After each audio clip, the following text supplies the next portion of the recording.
was a kid, we had a monster in our basement. My father said if I'd done wrong, it'd creep out at night and come for me. I tried to do no wrong, but the monster came all the same.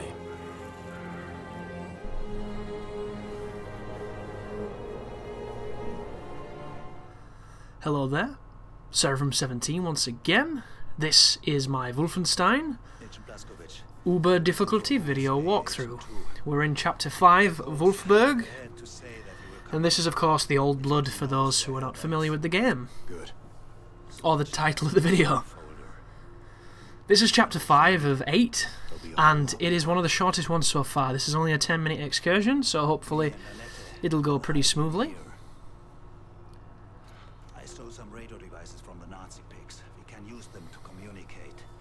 For some reason, this guy talking right now for a couple of words earlier on reminded me of the Swedish guy who plays Russian guys and German guys and all kinds of different kinds of guys in films.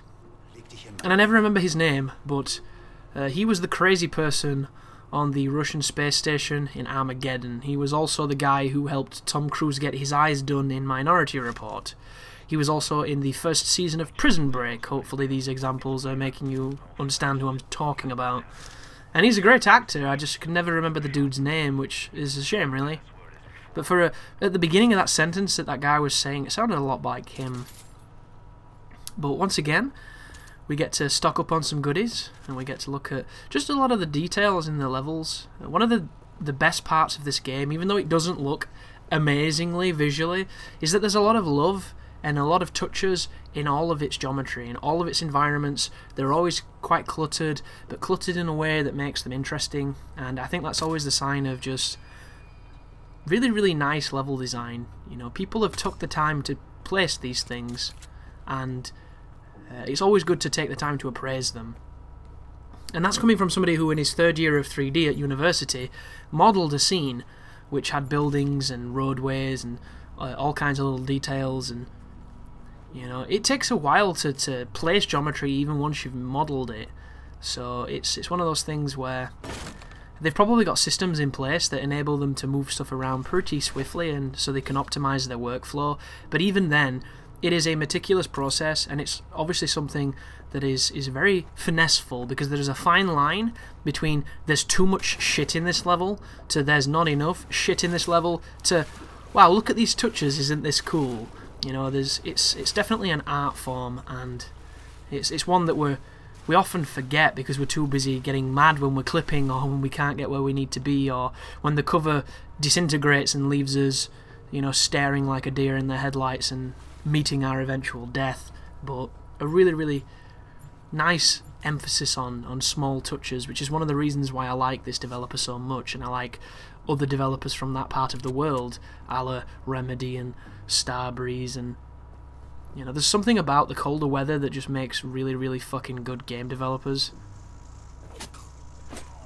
So right here, there is probably an opportunity to do this stealthily, but I never do for some reason. Whenever I take this guy out, if it had been quicker I might have been able to take him out, but there is a sniper here, there's also a heavy, and then the game's going to give you this kind of hilarious piece of dialogue where the dude from the boat's going to tell you it might be better if you didn't kill everybody, and Blazkowicz is going to be pretending that there's static on the line so that he can kill everybody. So it's a nice little nod, a knowing wink to this is a first-person shooter where you shoot in it, but you can also be stealthy should you choose to. That guy takes a lot of pistol rounds. Not so much shotgun though. Oh, sorry, I love it. It's so silly and simple, but it's really good. It's a little bit like the attic earlier on in the game, where there's a Nazi literally being a grammar Nazi, which I thought was a really nice touch, because he's explaining the difference between laying something down and lying down yourself. So stuff like that is the touches I really enjoy, and you'll notice most of this game is filled with moments where you can sit and listen to dialogue, and you can have those little experiences. And I think the reason it took me 7 hours to beat this game on my first playthrough was not only that I started on the hardest difficulty, but because I was listening to a lot of the stuff in it and catching a lot of those details which whenever I watch people stream, like, you realise just how radically different everybody plays games, but whenever it's a new game and people don't listen to dialogue or they like rush into stuff, I'm always very curious as to, are they doing that because they don't want to bore the stream, or are they just doing that because that's what they always do, you know? It's like those people that skip cutscenes when they first play. That to me is just, what's the point in playing? Like, I appreciate that you might be there just for gameplay, and it's awesome that you can do that, but I don't know, there's something sacred for me about a first playthrough where I want to experience all of it the way it was designed. So, skipping dialogue, skipping cutscenes, and all that kind of stuff, and rushing through areas and just running past stuff, it doesn't seem like it's how it's meant to be done. And I know there is no way to truly do anything the way it's meant to be done, and the whole point of games is that you do them how you want to. But there's like a, I don't know, it's almost like an honesty or an integrity to just, you know, just playing it as it is. By the way, if you don't stand up here, the alarms will not go off. I decided to try and skip that area, and I am successful, but you can do that without the alarms going off because I've done it myself. That being said, nobody can get to you now, and a lot of the enemies despawn when you land in different areas of the map. But yeah, I can't imagine hearing the computer talking and rushing in and shooting them. Like, that being my first reaction when I first play. Like this guy here, you'll notice I ran directly past him even though he's talking.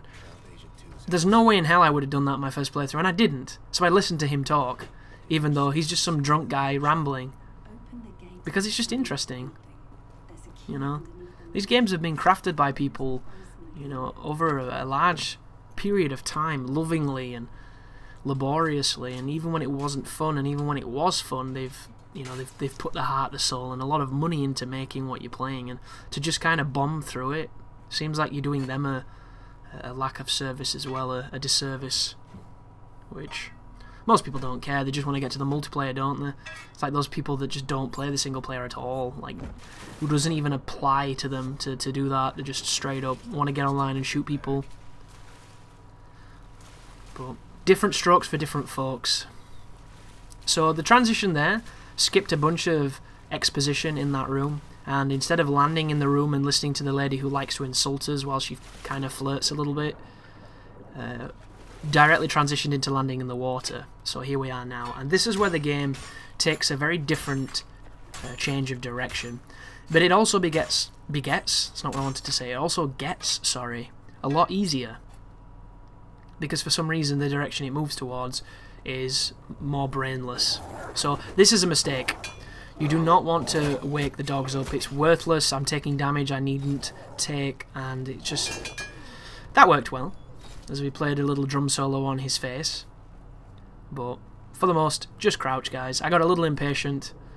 When I'm recording, I'm always that way as I push forward to try and, you know, get stuff done quickly and efficiently. But I wasn't surprised by the way the game changed, because if you've been reading all the stuff so far, all the letters you've been finding, you already know that there is something that's been excavated in this defiled town under the church that has had some kind of effect on people, that is causing them to overheat and set on fire. And they've been telling you stories of superhuman abilities in armies and in military forces, and then immediately they've been pointing out that they smelt kind of funny, they looked kind of funny, like they were about to set on fire or like they were rotting. So they've already pretty heavily told you that whatever is changing / affecting the inhabitants of these armies is turning them into undead. And when they're undead, when they're reaching the end of their life expectancy, they're on fire / maybe blowing up. So we already know we're going to come across something along those lines, because we've been learning about it the entire game.